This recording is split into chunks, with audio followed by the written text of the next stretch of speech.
solicitado, ¿no? Y ese fue parte del gran reto que vimos en estos días, ¿no? ¿Sí? Eh, Platicarles también que estuvimos con varios ponentes que nos dieron puntos de vista, no solo de los temas que están modernos de la pandemia, sino que también eh, algunos puntos como el estrés, que fue una plática que a mí me pareció espectacular, ¿no? ¿Sí? Entonces, me está contactando el ponente, permítanme un ratito.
Entonces ha sido para nosotros muy importante eh, presentarles estos temas un poquito diversos de interés general, ¿no? Para este momento.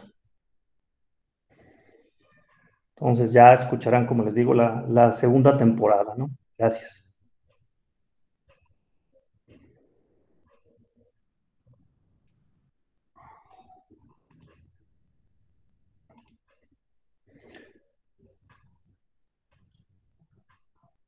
¿Estás en mute, Sergio? Listo. Ah, ¿qué tal? Pues muchas gracias, Sergio, por acompañarnos con este tema de tanto interés. Me permito presentar muy brevemente a Sergio, es un buen amigo mío, él es psicólogo de profesión y está estudiando el doctorado en psicología de la educación, que de pronto se vuelve un tema muy actual. Le digo que ya él es el rey de la fiesta porque todas las empresas están ¿sí? acercándose a especialistas como Sergio para estos temas de difusión en línea, que si podemos comentar en línea. También le alerté a Sergio que nos va a tener que dar tips a los que tenemos hijos en casa. Oye, no solo un enfoque empresarial, te vamos a llevar por el caminito de que nos ayudes a los que estamos con pequeñines en casa, ¿no? Pues Sergio, pues el foro es tuyo y muchas gracias por aceptar la invitación. No, ¿de qué? Pues primeramente gracias a ti, Héctor, estoy muy contento de poder aportar un poco. Pues vamos a empezar. Eh, pues agradezco mucho el tiempo que me dan. Sí me escucho bien? Perfecto, te escuchas muy bien. Ok, muy bien, gracias. Pues agradezco mucho el tiempo que me dan y pues desde que me invitó amablemente Héctor para compartir con ustedes, bueno, pues pensé en algunas cosas que ustedes como gente del mundo de la empresa en esta crisis nos estamos enfrentando y pues hay que entender una cosa, todos, no hay un solo individuo en el globo terráqueo que no esté en crisis ahorita, no existe. Desde el bebé que tuvo que nacer en condiciones diferentes hasta el abuelito que no puede ver a los nietos y pasando por todos los que estamos en etapa productiva, el trabajo cambió, la escuela cambió y muchas cosas han cambiado. Y una de las preguntas que tenemos es, qué tanto va a permanecer en este cambio, qué tanto llegó para quedarse y qué no. Ese es un asunto que va a estar importante. Pero quiero destacar ahorita, pues, vamos a ver qué tanto de la formación de competencias y la capacitación en la era COVID, y vamos a ver algunos alcances y límites de la capacitación en línea, y un poco de los sistemas de aprendizaje desde la neurociencia cognitiva. Y por supuesto que cualquier duda que tengan al respecto de educación y ahora educación en tiempos de COVID, estaré con gusto para poder resolver. Este es un pequeño temario de lo que vamos a ver, un poco de formación de competencias, un poco de la era COVID y post-COVID, mis pensamientos y algunas reflexiones que he hecho con algunos colegas, un poco de qué es esto de los sistemas de aprendizaje, para darles a ustedes la noción o algunas nociones de cuidarse de algunas ofertas de capacitación que pueden vender cosas muy atractivas al ojo, pero vamos a preguntar si realmente funcionan para capacitación. Después vamos a hablar un poco más de qué es una experiencia de aprendizaje, cómo la capacitación debe brindar experiencias de aprendizaje y algunas de las nuevas necesidades en la era post-COVID que nos esperan. Y les daré algunas ideas de qué cosas considero, pensando mucho en el mundo que ustedes tienen de la empresa y del sector automotriz, de algunas herramientas que pueden ser útiles al futuro para ustedes, que muchas de ellas ya las conocen, ya las usan, pero pues el boom hacia dónde puede apuntar la capacitación, pues cosas que pueden dar. Vamos a hablar de dos fundamentos de los que de los cuales parto, ¿no? La formación de competencias y la capacitación. Primero, es una necesidad de las empresas y es obligación también de las empresas capacitar al personal. Y capacitar en muchas cosas, en cosas técnicas y en cosas que les llaman como competencias suaves o habilidades suaves o soft skills, en una jerga un poco más americana. Y si hablamos, por ejemplo, de la nueva disposición de la NOM 35, pues mucho tiene que ver con estas cosas. Entonces, reitero, es una necesidad y es una obligación de las empresas. Y es un proceso de aprendizaje. Por lo tanto, se parece mucho al aprendizaje escolar, obviamente no en todo, pero digamos, las bases del aprendizaje son las mismas, desde un bebé hasta un adulto. Las bases, las técnicas cambian brutalmente, cambian mucho, pero las bases, los fundamentos son muy parecidos. Y vamos a hablar después un poco más de lo que entendemos ahorita por la era COVID y post-COVID. ¿Ha cambiado la vida como la conocíamos? Yo pienso que sí. La pregunta es qué tanto cambiará el futuro o el rumbo hacia donde nos dirigíamos, ¿no? Hay quienes en un escenario muy catastrofista dicen ya todo cambió y no vamos a volver a ver la vida como la conocíamos, no vamos a volver a abrazarnos. Yo creo que eso es un poco exagerado, ¿no? Pero sí hay cosas que definitivamente cambiaron. Bueno, regresamos a los fundamentos. Últimamente, desde hace un par de décadas, yo creo, casi todo se ha hablado en el mundo del aprendizaje o en el mundo de la capacitación por competencias. Y entonces ahora, que si la entrevista es por competencias, la entrevista de selección es por competencias, que las competencias por aquí, por allá. ¿Qué es una competencia y por qué hablamos ahora de competencias? Porque se ha demostrado que no solamente los conocimientos son importantes, hay contenidos o un componente importante de conocimientos técnicos, teóricos, aplicados, básicos, pero hay otro componente de habilidades y es aquí donde más adelante me voy a detener en los límites de la capacitación en la era COVID. Yo puedo dar mucho de contenido, pero trabajaré poco de habilidades en la capacitación en línea, porque hay habilidades técnicas o habilidades manuales que no lo puedes sino hacer en el taller o en la línea de producción, ¿no? Y hay otros componentes que son de estos componentes suaves o componentes actitudinales, ¿no? Entonces, las competencias pues son un enfoque integral que busca profesionalizar al capital humano conocimientos transformados en mejores prácticas. Entonces, hablamos de competencias más globales, de enfoques más globales en la profesionalización de la vida humana y de la capacitación, por ende. Oye, entonces, Sergio, si entiendo bien, Dime. entonces tenemos que dividir de alguna forma, tanto en la empresa como en casa, ¿no? O sea, en la empresa hay habilidades Sí, que que el medio digital es susceptible de utilizarse, pero como tú dijiste, para la empresa, temas manuales, capacitación directamente con maquinaria, pues no va a ser del todo posible. exacto. Y por otro lado, pues pasa lo mismo con los niños que tenemos en casa. Hay clases que se Exactamente. pueden llevar, pero ¿cómo podemos hacer la distinción? En la empresa me parece, yo creo, un poquito más sencillo, porque pues, si tienes una Les voy a, máquina, a ver, ajá, exacto. les voy a poner un ejemplo. Algo un poco práctico y en casa. Pensemos en una cocina. Supongamos que el aprendizaje, voy a hacer una metáfora con la cocina y voy a tratar de hacerlo muy rápido. Supongamos que un nuevo aprendizaje es preparar unos huevos para el desayuno. Espero que hayan desayunado. Eh, el, digamos que el nuevo examen es el huevo terminal. ¿Qué necesitas? Necesitas insumos. Pero hay cosas que ya tienes como capacidad instalada. ¿Qué son las cosas que tienes como capacidad instalada? La estufa, algunas herramientas, que no es capacidad instalada, hay que contar con esas herramientas. ¿Ok? El aprendizaje es igual. El aprendizaje necesita herramientas, libros, lápices, hojas, computadora, iPad, ¿ok? Y hay que saber manejarlas. Yo sé preparar unos huevos, pero no sé usar una herramienta igual que un chef, ¿ok?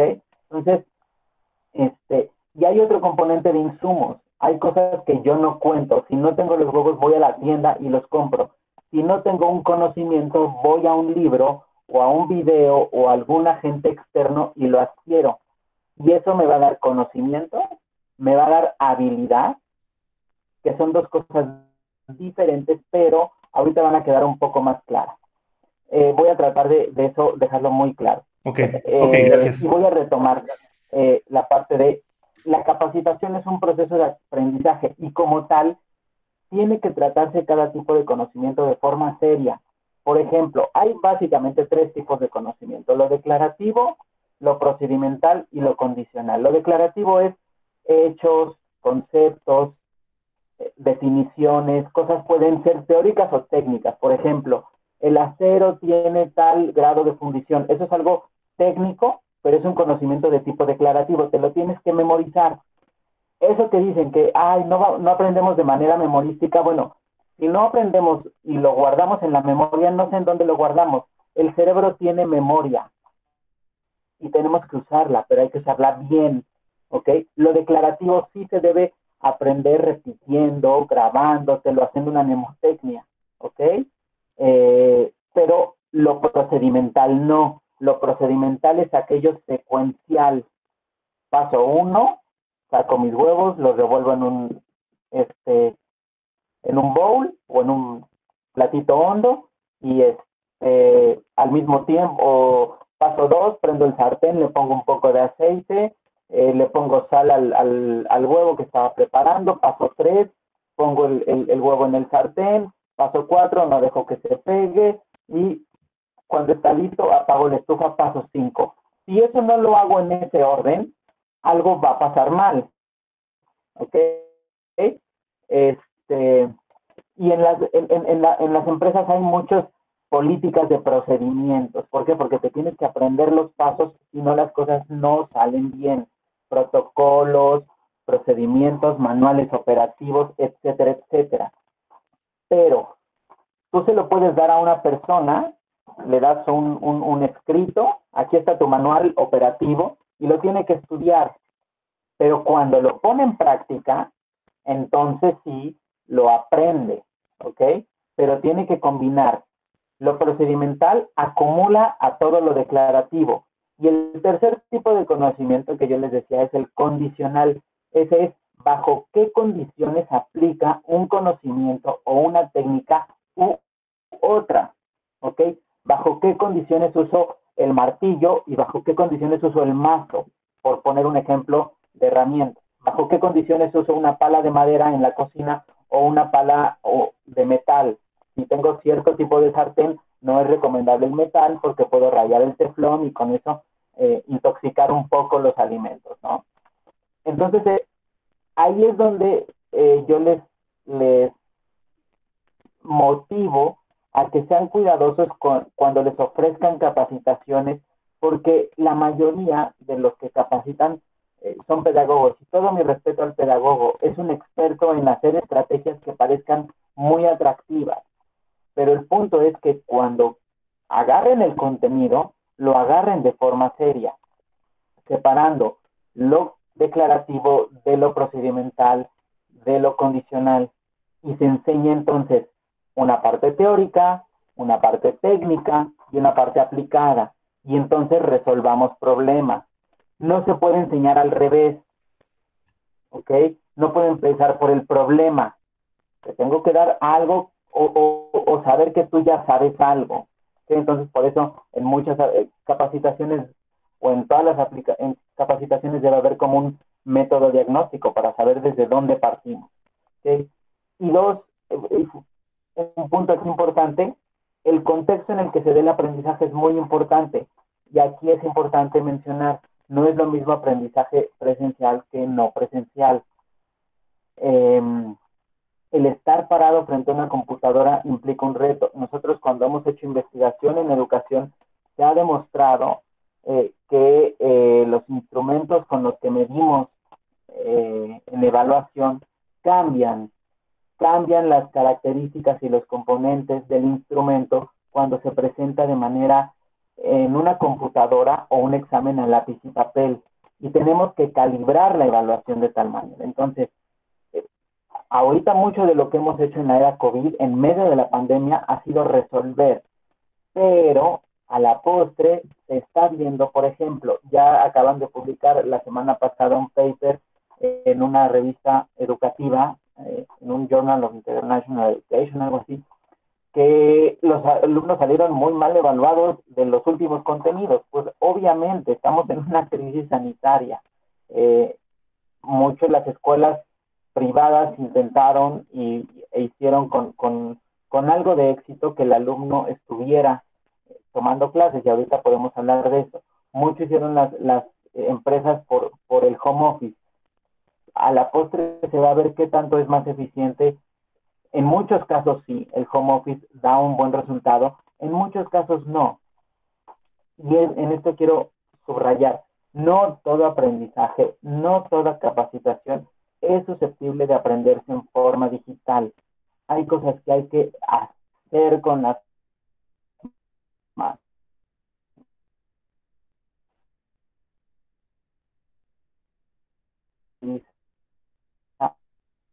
Te perdimos tantito. Ok, ¿hasta dónde? ¿Me escuchan? Sí, dijiste, creo que hay cosas que hay que hacer con las manos hasta ahí, ¿no? Exacto. Decía que no todo aprendizaje es susceptible de realizarse de manera digital. Hay cosas que hay que construir con las manos. Para poder aprender necesitamos construir un escenario de aprendizaje. Nosotros como psicólogos especializados en educación, lo que nos dedicamos es construir pequeños mundos de aprendizaje en el aula o pequeños mundos de aprendizaje. Y si vamos a hablar de capacitación digital o de capacitación impartida en un escenario digital, entonces es requerimiento indispensable y necesario que se sepa construir escenarios de aprendizaje en un entorno digital. Por ejemplo, la conferencia que ahorita estamos teniendo tiene unos límites. Esto es mucho más parecido a sentarnos en un salón y que yo les dé una charla que una capacitación digital. Esto no es una capacitación digital.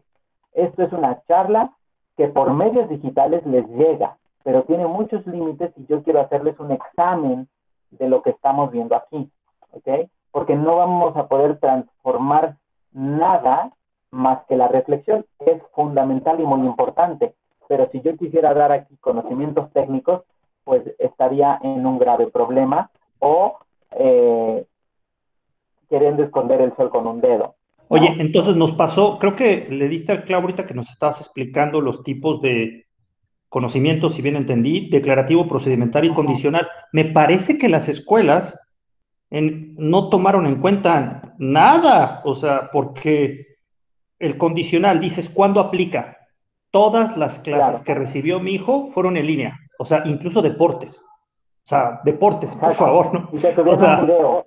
o sea, exacto, te pedían un video de deportes. Entonces, yo ahorita estoy viendo, pues, que no aplicaba por el criterio condicional que es de último nivel que tú dices. Claro.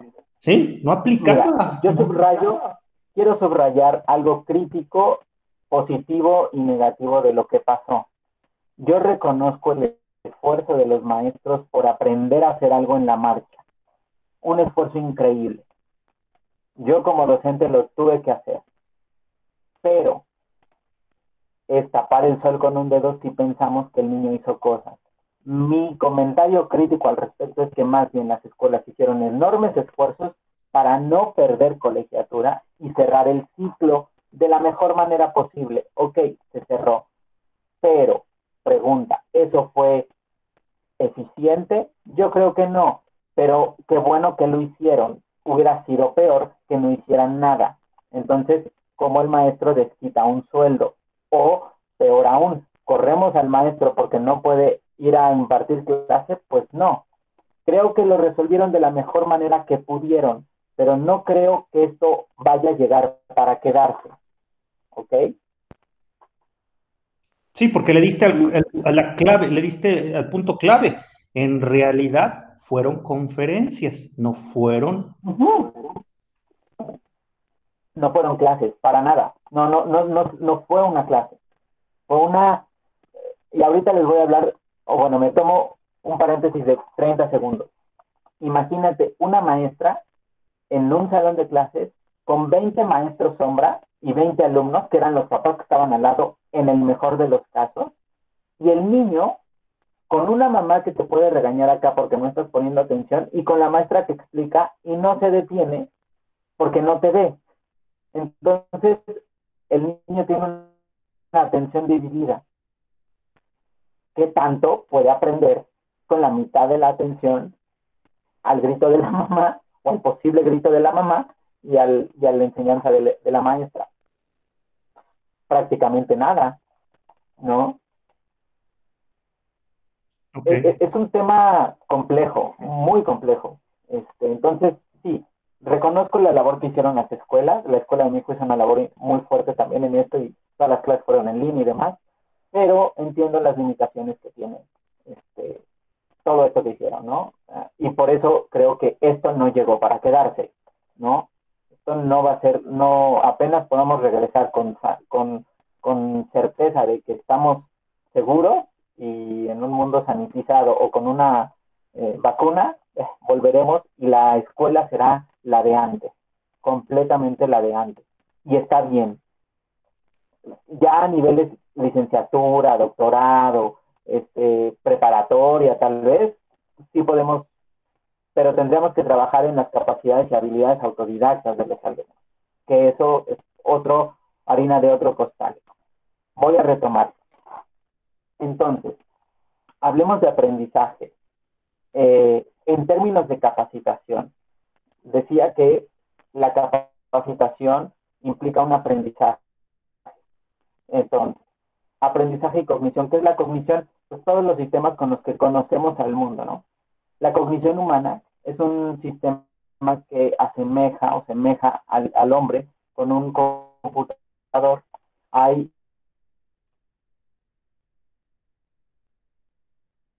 tecnología que no. El hombre se parece mucho a un computador. Algunos ejemplos. Construir un sistema electrónico. Bueno, pues agarras un manual. Yo no tengo las habilidades y no tengo el conocimiento. Ustedes sí. Pero pueden estar claros que hay un conocimiento teórico de cómo, de qué es un sistema electrónico, de cómo se hace, para qué sirve, ya se determinan los. ¿eh? Este. Sin embargo, si nos vamos al siguiente punto, que dice reparar un motor, ahí es un proceso completamente, cognitivamente es un proceso completamente diferente, Porque para poder reparar algo, primero tienes que saber qué es, cómo funciona, para qué sirve, cuáles son sus componentes, y después poder detectar una falla. ¿Me escuchan? Sí, perfecto, te escuchamos perfecto. Ok, perdón. Y después detectar una falla, planear una solución y ejecutarla con precisión. ¿Ok? El sistema cognitivo es sumamente complejo. Los canales de entrada pues son los sistemas perceptuales, pero no son los únicos. Por ejemplo, el pensamiento, el insight, es un canal de entrada. Si yo estoy en la regadera y pienso, ay, se me ocurre que puedo hacer este negocio, eso no estaba en mi mente, entró a través del pensamiento, ¿ok?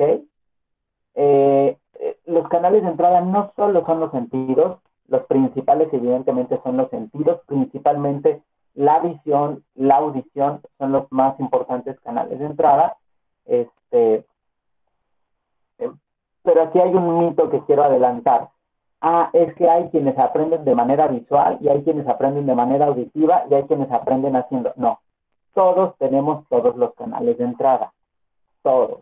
Entonces, la capacitación que se debe brindar debe atender a todos los canales de entrada, porque también no solo aprendo escuchando, aprendo viendo y aprendo haciendo cosas, ¿ok? También hay un aprendizaje motor. Cuando yo escribo mi nombre, hay un área de mi cerebro dedicada al aprendizaje de movimientos, movimientos finos y movimientos gruesos. Ahí hay un aprendizaje motor que es independiente al aprendizaje o al canal auditivo o al canal sensorial o al canal visual. El canal sensorial es otro. Y toda capacitación debe atender todos los canales de entrada. Si no, la capacitación no es eficiente. ¿Y por qué no es eficiente? Porque cuando tú le evalúes meses o años después, la persona no se acuerda. De ahí, por ejemplo, si ahorita les hago un examen de contenidos de la primaria, muchas veces no nos vamos a acordar. ¿Por qué? Porque no lo seguimos usando y porque no se impartieron de la mejor manera. Ahora, hace muchos años no se sabían cosas que ahora sabemos, ¿no?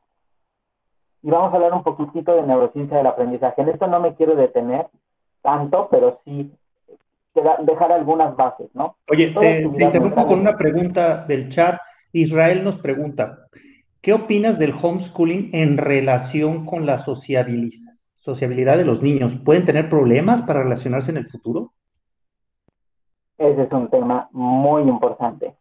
Yo particularmente no estoy de acuerdo en el homeschooling, porque a menos que porque estamos hechos para ser un ser social.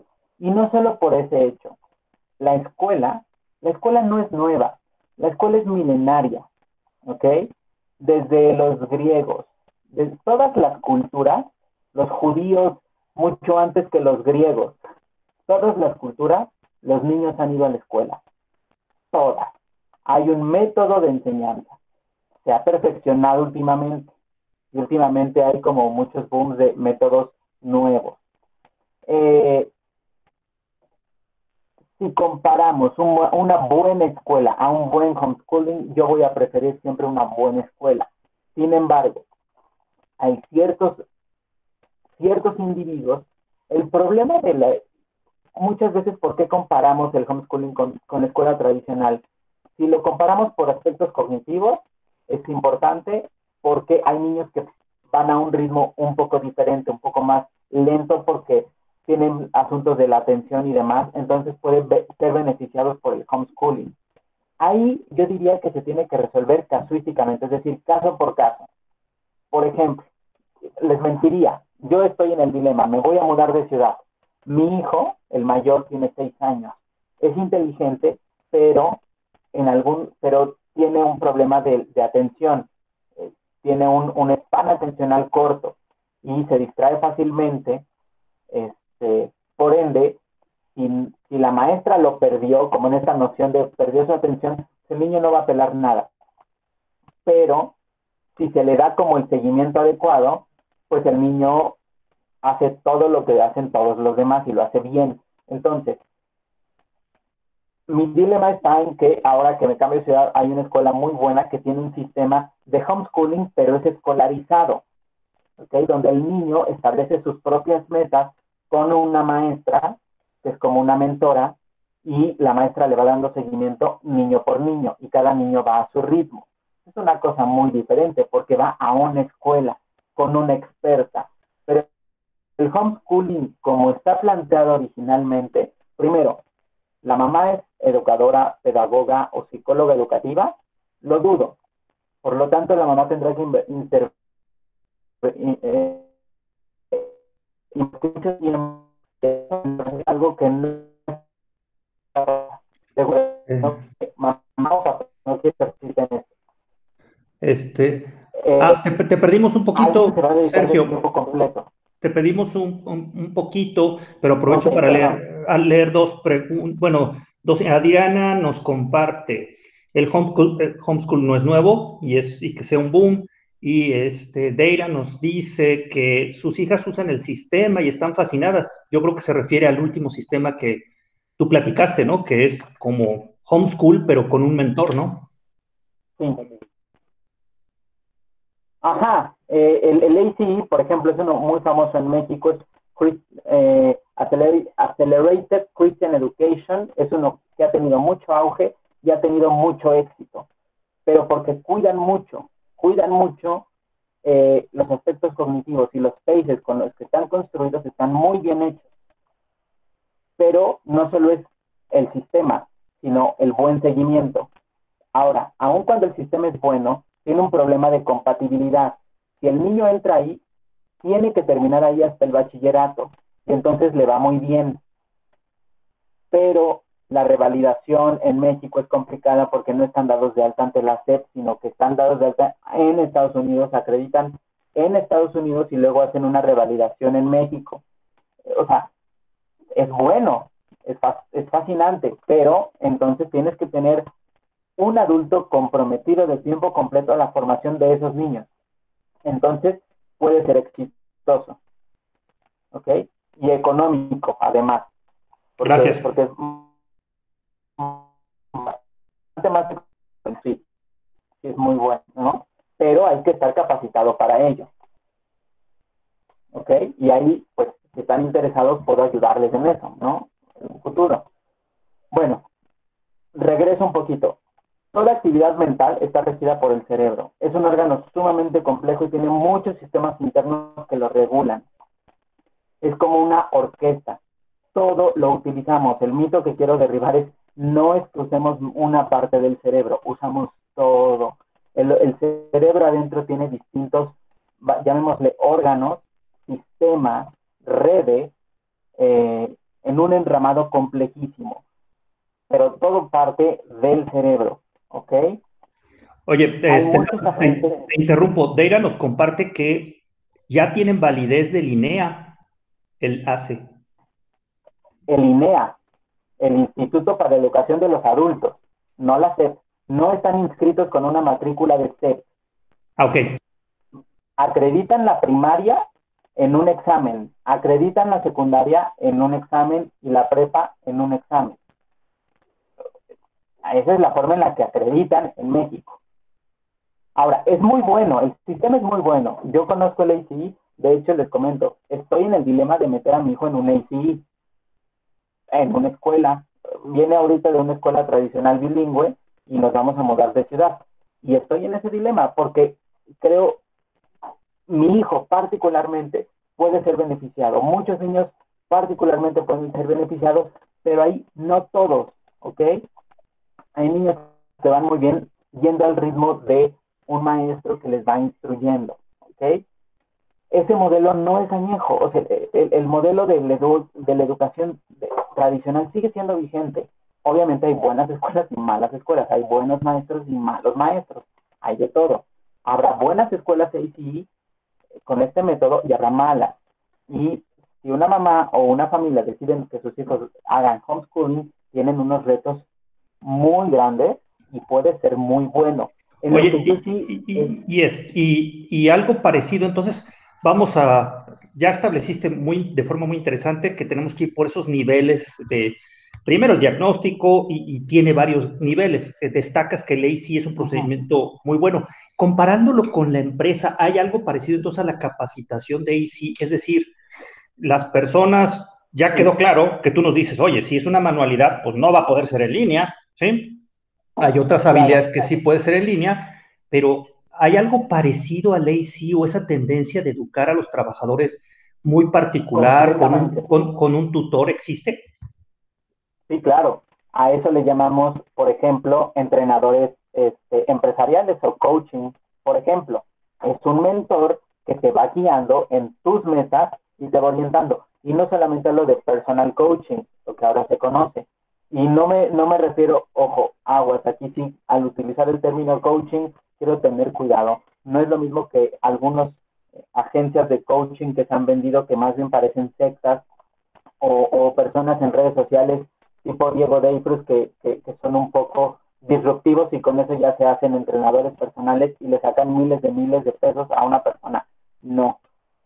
Un entrenador es un psicólogo que está orientado a ser entrenador personal en áreas con temas de empresa. Todo lo que tiene que ver con desarrollo organizacional, donde voy a hacer una capacitación, hago una consultoría, detectamos algunas necesidades en algunos mandos medios, por ejemplo, y entonces, persona por persona, hago un programa de capacitación y cada programa de capacitación tiene sus métricas, sus metas, sus modelos de evaluación y sus modelos de recompensa, por supuesto. Pero es completamente hecho a la medida. ¿Quiénes pueden diseñar eso? Alguien que se dedica a desarrollo organizacional, alguien que hace recursos humanos, capacitación y desarrollo organizacional. ¿Okay? No sé si cualquier persona va a conocer de neurociencia del aprendizaje o de sistemas complejos de aprendizaje. No lo sé, pero sí sé que el desarrollo organizacional parte de ahí, de ir personalizando y crear estos planes de carrera en las empresas. Sí hay cosas novedosas para las empresas, por supuesto. Ok.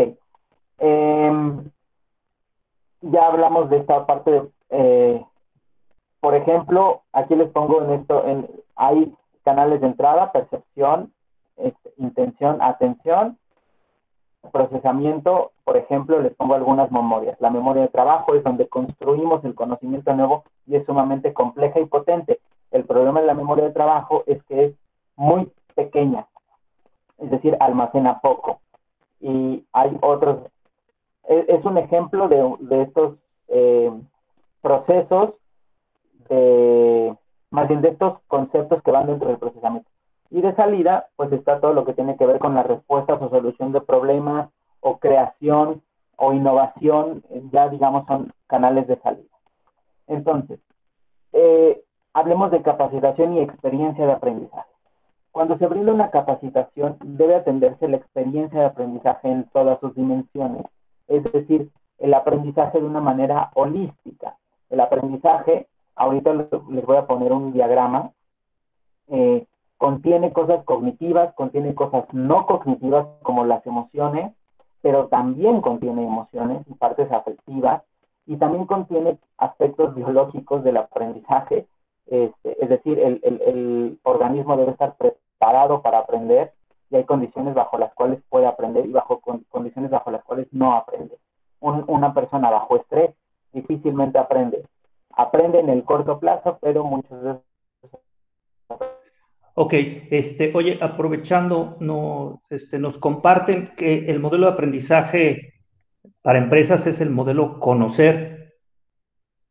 ¿Lo ubicas, lo has manejado? Ese es sí, el modelo conocer, bueno, el conocer es un organismo de la SEP que acredita competencias, exactamente, ahí estamos hablando de, no tengo el dato ahorita preciso de cuáles son las siglas del modelo conocer, pero sí, yo como capacitador me doy de alta ante el conocer como agente capacitador externo, y ahí van a validar que yo sepa capacitar por competencia, precisamente. Gracias. Y el conocer, pues, es una institución que acredita que alguien está capacitado para capacitar, o que cuenta con ciertas competencias, ¿no? Ok, gracias. Bien, la era post-COVID puede ser engañosa hacernos pensar que por estar seguros sanitariamente somos igual de funcionales. Hay cosas para las que el home office ha demostrado ser muy eficiente, pero hay cosas para las que el home office no sirve. Por ejemplo, un mecánico. Un mecánico no puede hacer home office, tiene que abrir su changarro. Una línea de producción, una planta de producción. Perdón, hay áreas de la planta de producción que podrán hacer home office, hay áreas que no, definitivamente. Y tenemos que estar preparados para capacitar a la gente que haga home office, porque incluso una persona que hace home office puede ser muy disfuncional, puede alterar sus horarios. Se ha demostrado que en esta era los de ansiedad, de depresión han sido muchos. ¿Por qué? Porque no sabemos cómo manejar el home office. La oficina al menos te da una estructura. Llegas a una hora, comes a una hora, te vas a una hora, llegas a tu casa y tienes otro contexto que te relaja.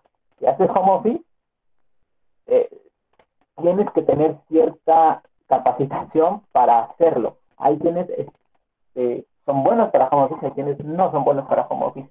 Y eso se puede capacitar, ¿no? Pues diseña un espacio, crea un horario, ¿no? Y tienen que estructurarse, pero eso hay que crearlo.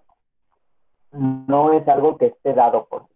Les decía, cuando ustedes vayan a recibir una capacitación, fíjense que el aprendizaje contiene todo eso. Este es un pequeño diagrama que es muy complejo, no me voy a tener mucho. Es el diagrama teórico con el que yo en mi tesis doctoral he trabajado para separar los componentes del aprendizaje complejo, autorregular. No me voy a meter a eso, solo quiero mostrarles que el aprendizaje tiene componentes cognitivos, metacognitivos y no cognitivos. Y todo eso está soportado por una base neurobiológica, es decir, por el cerebro. Lo cognitivo es lo que nos relaciona con lo que estamos aprendiendo, los contenidos técnicos, teóricos, aplicados, ¿ok? Lo metacognitivo es el monitoreo sobre ese aprendizaje. Por ejemplo, si yo les pregunto, ¿saben escribir a computadora? Me dirán, sí, sí sé. Eso es un monitoreo metacognitivo, es decir, sé que tengo ciertos conocimientos, tengo confianza de que puedo hacer algunas cosas. Si me preguntan, ¿sabes manejar? Sí, sí, sé manejar estándar, sé manejar automático, puedo manejar carretera. Hay personas que dicen, yo carretera no.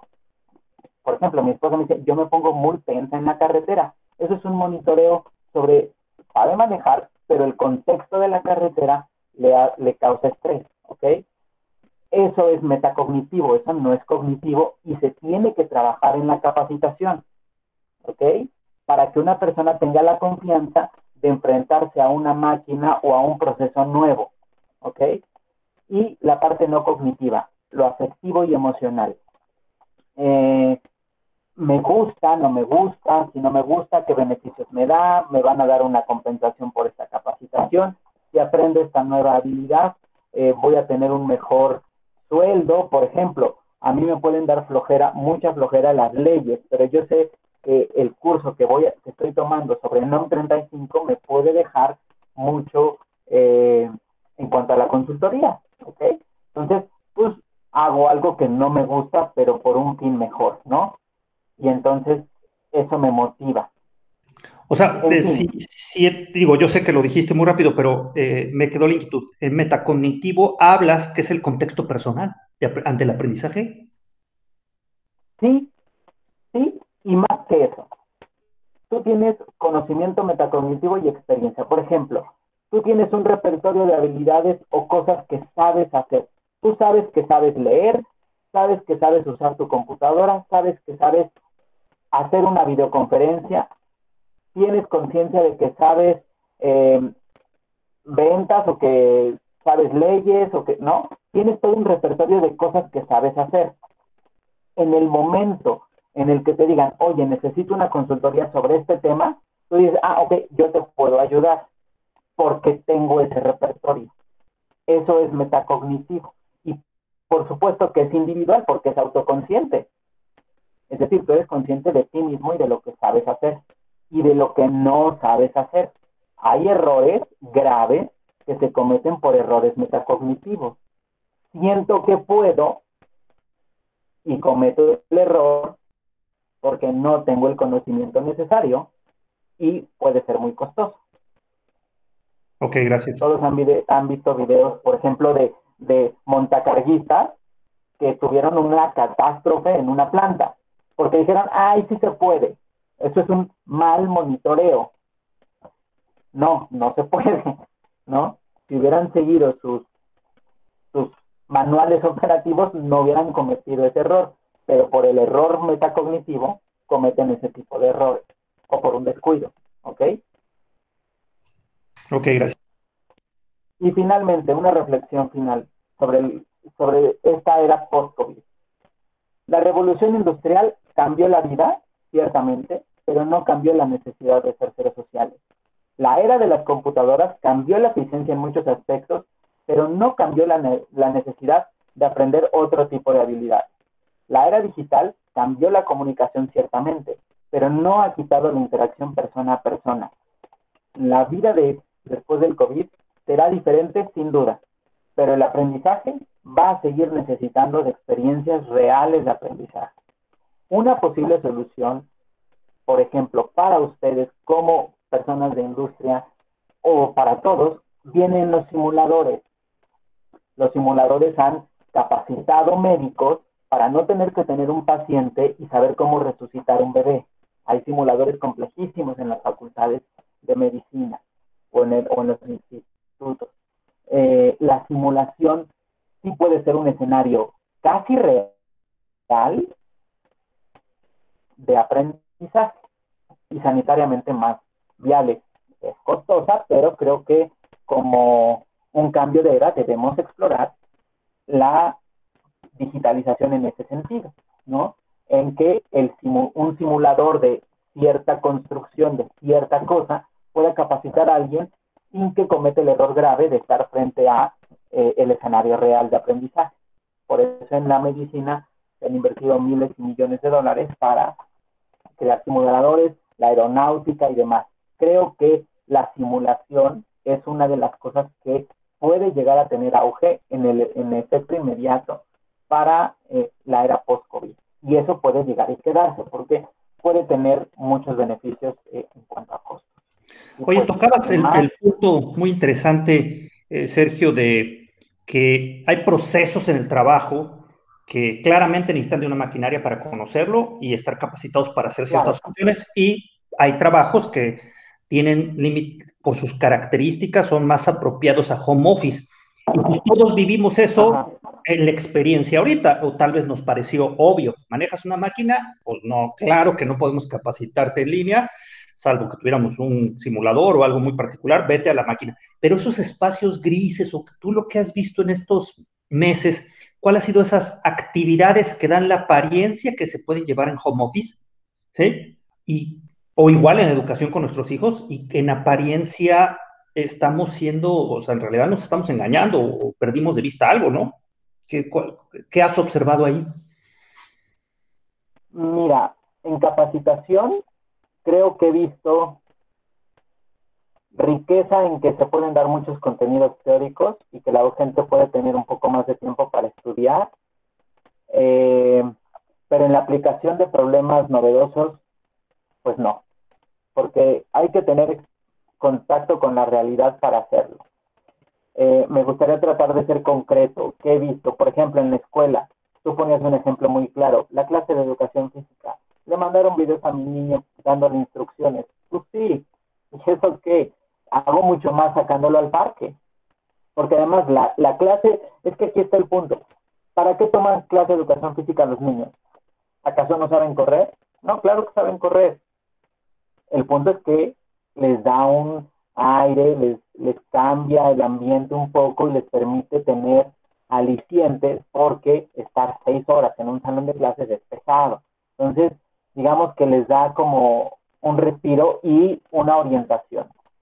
Trabajar coordinación, perdón, con un video, difícilmente voy a poder trabajar coordinación. Mejor lo saco a un pasamanos o a una cosa, pero eso tiene que ser en físico, puedes adaptar tu casa, pero el niño tiene que mover, porque, y aquí va el punto, el aprendizaje motor, no sé si me estén viendo, hay un área como arriba de nuestros oídos que dibuja una diadema, que es una parte de la corteza cerebral dedicada al movimiento. Ahí se controlan los movimientos y la sensación de todo el cuerpo. Pueden buscar en internet el homúnculo de Thingfield. Y él te explica cómo está representado todo tu cuerpo sensorialmente en el cerebro. De tal manera que cuando yo hago algo, estas neuronas trabajan. Si yo lo veo, si veo a alguien hacerlo, también trabajan y después puedo facilitar la ejecución. Por ejemplo, los gimnastas pasan horas y horas visualizando, sin moverse, visualizando un movimiento nuevo. Y entonces sus neuronas motoras hacen el movimiento aunque su cuerpo no se mueva, ¿ok? Hay cosas fascinantes de la neurociencia como las neuronas espejo que hacen este tipo de cosas. Y ya después es más fácil que aprendan un nuevo movimiento, pero el movimiento tiene que ejecutarse a final de cuentas, ¿ok? Entonces, pues aprender movimientos a través de videos no es lo mejor. Entiendo lo que ya comenté, de que pues, el maestro tenía que desquitar lo que sabe hacer, pero el niño de todos modos tiene que hacerlo. Si mi hijo solo ve el video, pues le va a servir lo mismo que haber visto una película. Nada. Si mi hijo, viendo el video, hace las cosas, entonces puede tener efectos mejores. ¿Okay? Si en una capacitación en línea me van llevando de la mano cómo hacer una mesa a través de un tutorial, bueno, tiene unas ventajas el video. Puedo pausar, corregir, pero no es lo mismo que si yo voy con un carpintero y me voy a su taller y me dicen, no seas sonso, así no se hace, se clava así, porque en el tutorial no me van a enseñar a clavar un clavo, ¿ok? No me van a dar como ese enriquecimiento de mira, tienes que colocar el clavo así y agarrar el mango Okay. del martillo. Oye, una inquietud que está en el chat, oye, pero ¿qué opinas? Pues en realidad nosotros pasamos a un sesgo creativo muy alto, ¿sí? Hubo una gran reinvención. ¿Qué opinión te merece ese tema, no? Sobre la creatividad. Eso, mira, te lo puedo poner a título personal, primero te lo voy a poner como en términos generales. Creo que algo que no es positivo, muy positivo que nos ha dado el confinamiento es que a todos nos ha obligado a repensarnos, a repensar nuestra vida, a reordenar prioridades. Mira, yo mismo me pongo como ejemplo. Yo he reorientado mis prioridades y voy a mudar a mi familia a Veracruz por motivos familiares y personales. Y allá profesionalmente me seguiré desarrollando. Es decir, nos ha sacado a todos de una comodidad y nos ha hecho pensar.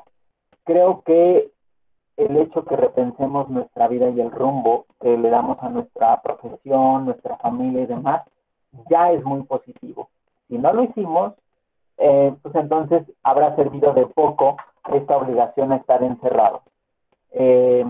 Tristemente ha tenido cosas muy negativas, ha habido incrementos de violencia, de depresión, de ansiedades, es decir, habemos quienes podemos decir que le hemos pasado muy bien y hay para quienes el confinamiento ha sido un infierno, por, por, porque el aire te ayuda a no deprimirte, que te pegue el sol en la piel te ayuda a generar endorfinas y no tener eso deprime al sistema orgánicamente y por ende a la parte psicológica, o no tener un horario al cual levantarte. Entonces,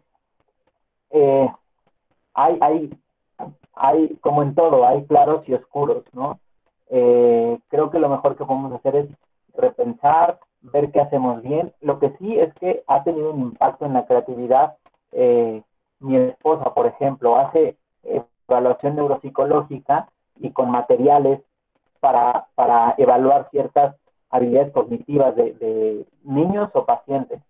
Y se ha tenido que reinventar a poder hacerlo a través de, a ver, mira, busca estos cubitos y hace este movimiento y a través del iPad lo ve y obvio, tiene limitantes, pero pues evidentemente te da una capacidad creativa de decir, híjole, ahora cómo resuelvo este problema.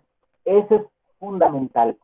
Para poder tener capacidad creativa o innovadora, tienes que tener un bagaje de conocimiento grande y amplio, experto sobre el tema que quieres ser innovador.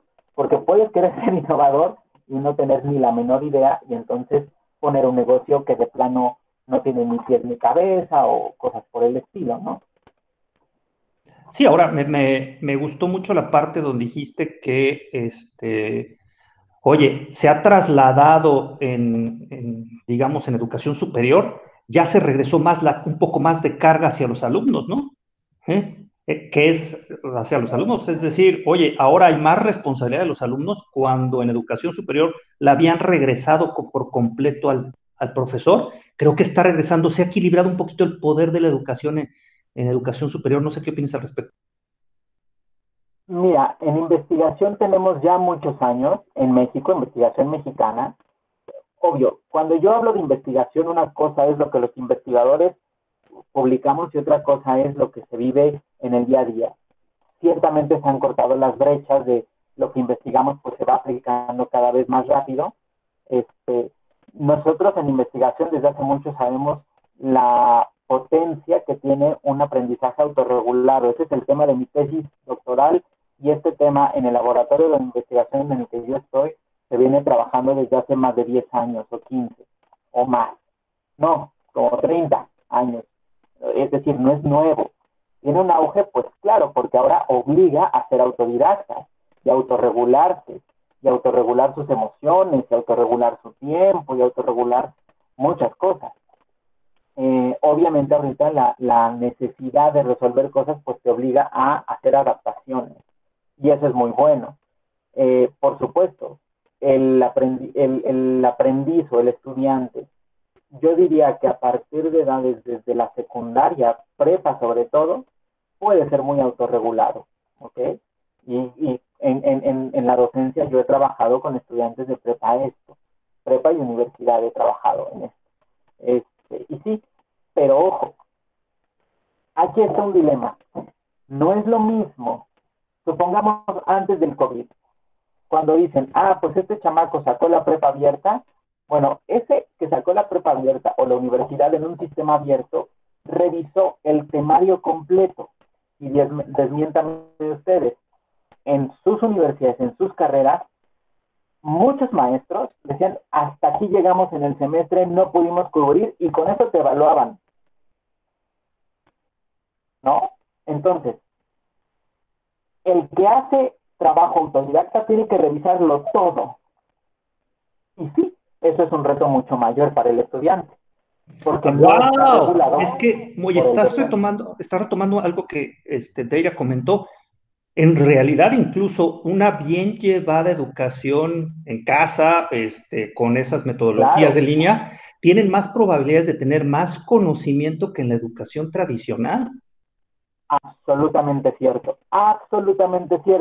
Pero ojo, una cosa es tener más conocimientos, pero tener más habilidades, desarrollo de liderazgo, personalidad social, persuasión, cosas que en un trabajo son esenciales, ahí los sistemas de autodidacta, como el homeschooling, pues evidentemente no pueden capacitar, porque el niño, pues ¿en qué contexto estará con otros niños? En un parque, pues en un parque todos juegan y juegan libre, ¿no?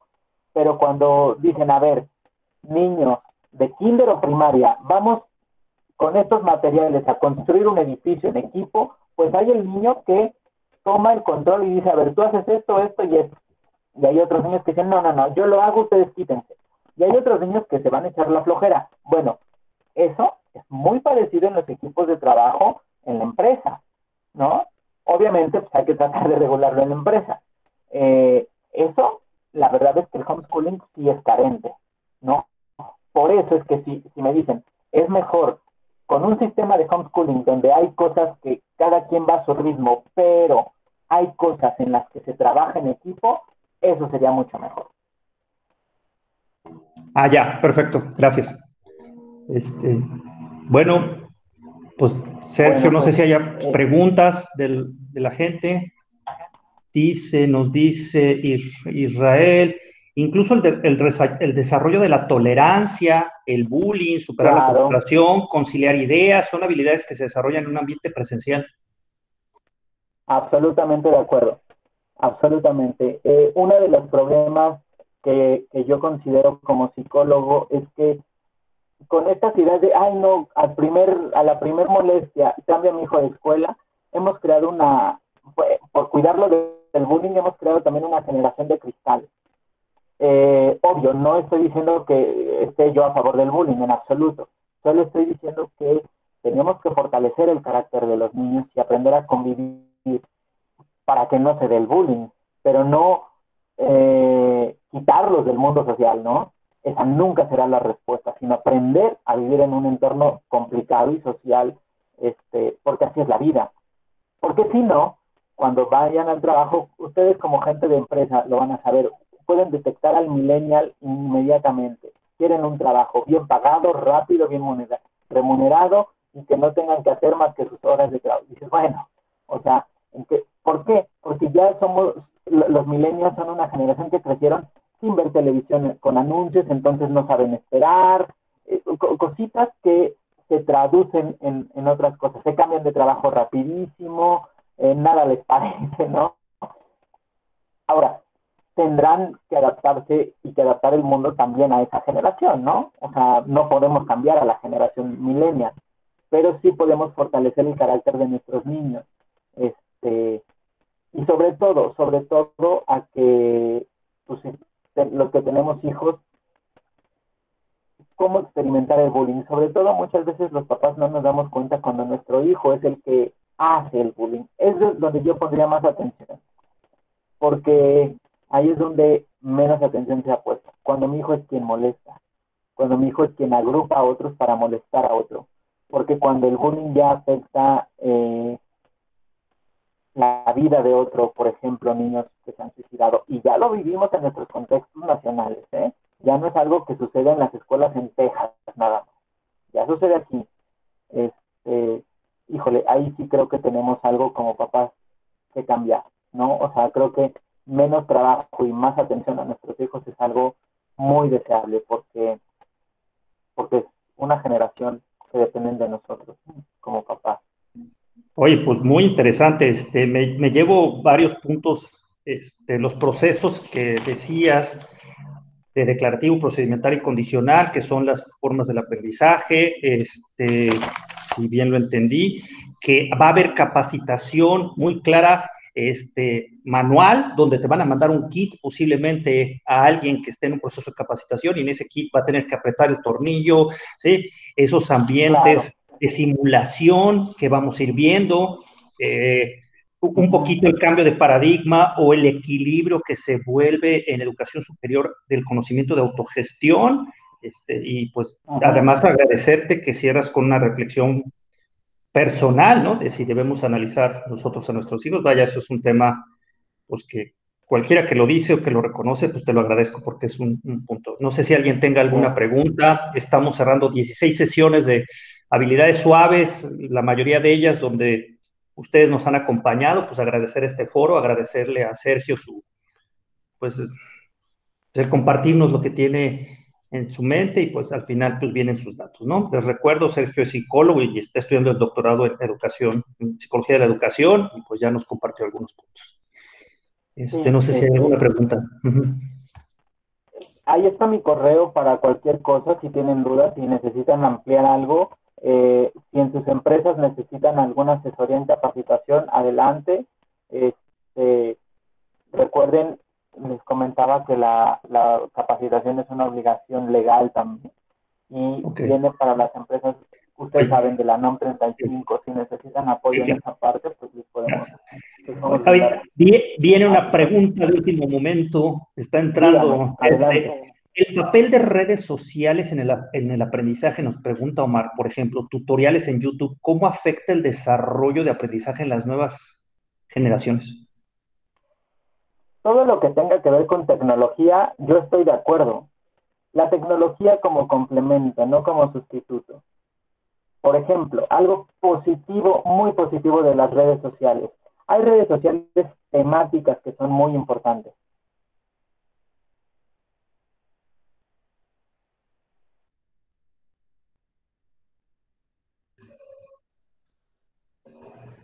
Sergio, te perdimos en tu conexión. Sergio, te perdimos. Sergio. Bueno, se quedó. Pero, Deira, ¿tú tienes algún comentario?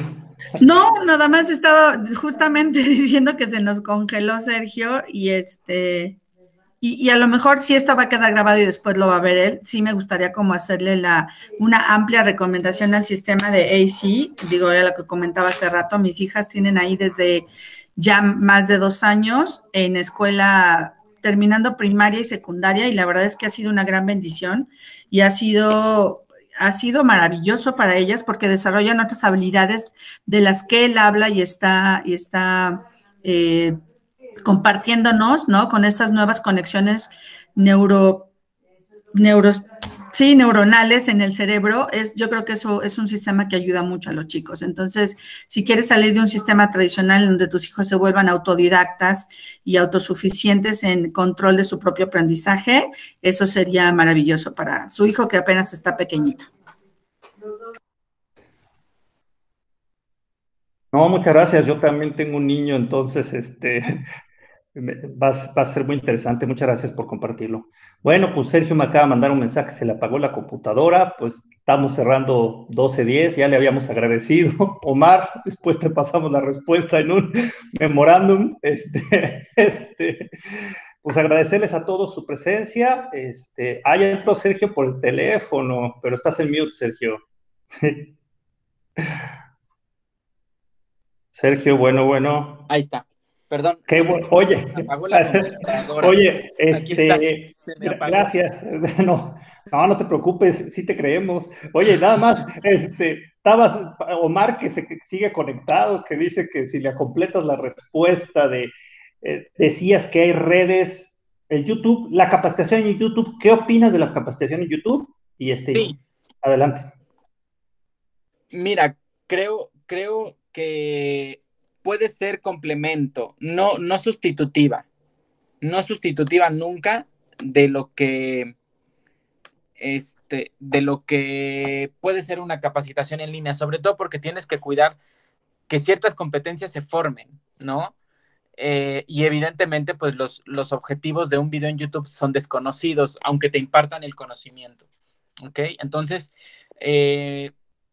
lo pongo como un entrecomillado. Si la aplicación es buena o el video es bueno y el contenido cubre los requisitos, adelante, no dejes de hacerlo, pero no es lo ideal, ¿no? Hay que cuidar el contenido. Y siempre, pues sí, ahora sí, puedes estar asesorado por un experto en el tema. La capacitación la debe dar un experto en el tema, y ese experto en el tema debe saber sobre aprendizaje. No todos deben ser expertos sobre aprendizaje. Cuando yo hago capacitaciones de temas que no conozco, pues estoy al lado con el experto y le enseño cómo un aprendiz debe aprender y le asesoro. Pero el experto técnico no sé, en Excel o en cualquier cosa, pues es el experto, ¿no? Sí, Omar. Omar asiente y dice que... ¿Sí? Ok. Oye, pues nuevamente, Sergio, agradecerte tu tiempo. Voy a compartir tu presentación donde vienen Claro. tus datos. Quedó grabado el video si alguien me lo solicita. Y pues nuevamente les agradecemos en este viaje de 16 sesiones de habilidades suaves a todos los que nos han acompañado. Pues muchas gracias y estarán recibiendo actualización cuando renovemos la segunda temporada. Gracias a ustedes.